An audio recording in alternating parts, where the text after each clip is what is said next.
this case AAA, and they sold them throughout the world. About 60% of them were sold in Europe and the other 40% in the United States. What was labeled AAA rated paper was in fact triple B rated paper. And on a scale of 10, that's the difference between a 10 and a 3 or a 4. So there was a substantial gap there. And this was devised by our Federal Reserve, which is privately owned, and the banks and the rating services, which are Moody's, Fitch, and S&P.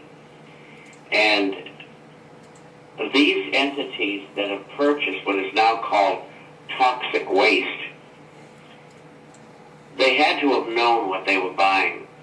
They have accountants and economists and attorneys who read the details of bonds that they buy and what is contained within the bonds.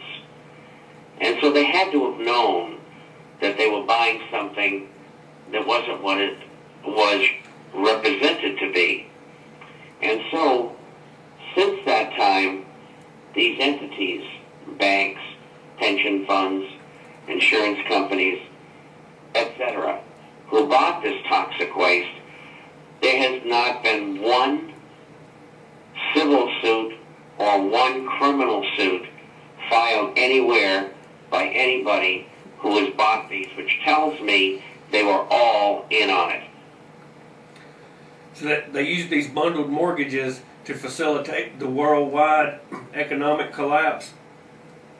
That is one of the keys. And the other great key is free trade, globalization, offshoring, and outsourcing. By this method, which really began in the early 60s on a GATT, General Agreement on Tariffs and Trade, which graduated in 1986 to become the World Trade Organization, they set about trying to make international trade agreements that would pull production, physical production primarily, from the first world to the second and third world. And the entities that would do this production would be these transnational conglomerates. And they would make great profits by using slave labor in other countries and making giant profits and keeping their profits offshore. And most people don't know that. In fact, 4 years ago, the U.S. Congress, allowed these transnationals to bring their money back from their secret havens. And the ostensible reason for bringing back $350 billion was to create jobs. Of course, they didn't create any jobs, and they only paid 5.25% taxes, where they would normally pay 33%, so it was a sweetheart deal. They're trying to do it again for another $550 billion. That's rolling around Congress right now. But free trade and globalization have ripped the manufacturing heart out of the United States. They've permanently crippled the production of things in America that Americans consume. Also badly hurt has been Canada, and even more so in Europe. And if allowed to continue, there will be no America, Canada, or Europe. They'll become third world countries.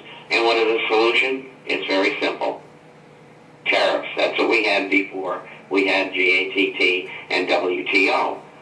Tariffs on goods and services. Services, too, because you've got companies like IBM, which by the end of this coming year, to 2010, they expect to have all of their facilities outside the United States. So what you do is you set up tariffs, and they all have to come back, and all the jobs come back, and it doesn't get any more difficult than that. We are talking to Bob Chapman of the International Forecaster this morning. Mr. Chapman, this is Brian. Good morning, sir. Good morning. I heard you earlier reading thanks. the InfoWars piece. Yes, most people don't know really anything about that. We struggle here on the Real News Radio to try to bring people the real news as you know yourself, the mainstream media is pretty much Puppet. pointless. But one point I often try to make here, sir, is you know, most people here in the United States believe, you know, they blame Wall Street for all of these economic ills we're suffering through. The Wall Street greed, we always hear about that. But the point I always make is Wall Street was allowed to do this.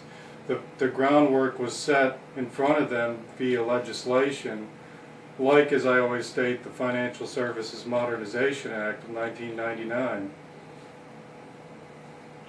Well, that act terminated the Glass-Steagall Act. And Glass-Steagall, which was put into law in 1932, was to create a wall between banks and insurance companies and brokerage firms to separate them effectively, and it did. And Phil Graham, Senator Graham, he was the one who was the big power behind getting that legislation nullified, and it opened up the whole can of worms. But they had to have that in order to take the U.S. economy down, and it was one of the ways they did it. And also during that period of usage, which is still in process, they have made enormous amounts of money.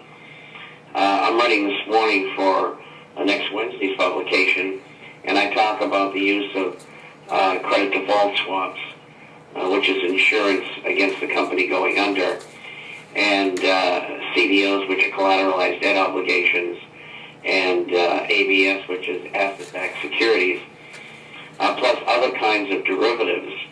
These are all experiments, and they're not working. There's over $600 trillion worth of derivatives floating around the world with no regulation and no control, and I've seen figures as high as $1 quadrillion. Our whole financial system is bankrupt, and the people who destroyed it, that you see, and from behind the scenes, these people have done this deliberately, and they expect to pick up the pieces. If you notice, the people who made of all these supposed mistakes are the same people who are supposed to be fixing the system. Well, you know, if a plumber comes to your house and fixes your drain, and the drain doesn't function properly, you don't bring back the incompetent plumber to do that. And it's the same thing in business and in Washington. One of the problems we have today is about 85% of the people in Congress are bought and paid for by Wall Street and banking through campaign contributions and other things, which is ostensibly illegal. And we have 10% who have been compromised, and we have 5% that are good guys. And there's absolutely no hope of the American public having their representatives represent them. And so once we have this depression that we're now in, we began at the beginning of February, once it gets really bad, then everything is just going to fly loose. And I wouldn't want to be sitting in Congress. Well, that's something we have said here on The Real News. We've really got a one-party system. We've got the public out here caught in a left-right paradigm where we're ruled by Republicrats and Democrats, and there's no difference between the two parties. We saw President Bush triple the size of government in 8 years, and Obama's going to double that in 1 year. What do you see as the future of the dollar? Is the dollar's days numbered? Do you see us going to an Amero or straight to a one-world currency like China has called for? We've got Gordon Brown calling for a new world order. What do you say the life expectancy of the dollar is?